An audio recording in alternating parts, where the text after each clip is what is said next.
आज जम्मू कश्मीर की सरकार ने एक अच्छा सराहनीय कार्य किया है, जो कि हमारे जो साबका राज्यपाल थे, गवर्नर थे सत्यपाल मलिक साहब ने, जिन्होंने ये खुलासा किया था कि उनके पास 2 फाइलें लाई गई 300 करोड़ रुपए की, और उसको साइन करने के लिए, अप्रूवल के लिए उनसे कहा गया, जिसमें से उन्होंने एक नाम का खुलासा किया कि वो आरएसएस का नेता थे और दूसरे नाम का उन्होंने खुलासा नहीं किया।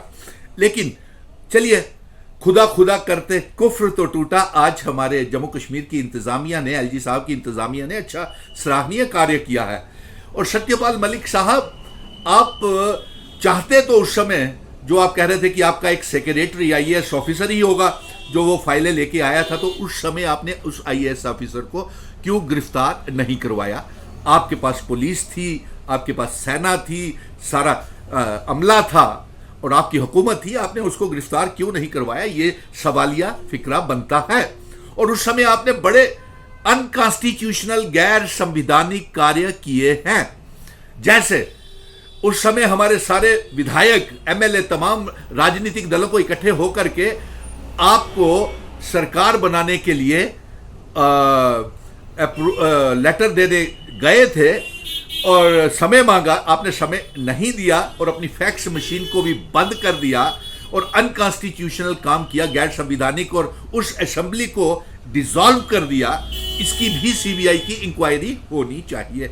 और आपके समय में बहुत से शहादतें हुई, खून खराबा हुआ, उनकी भी इंक्वायरी होनी चाहिए।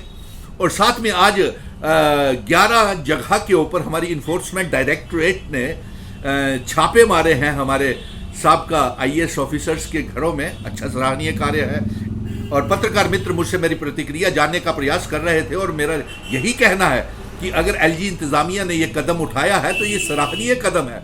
आखिर सच का सामने आना बेहद ज़रूरी है। तो सत्यमेव जयते।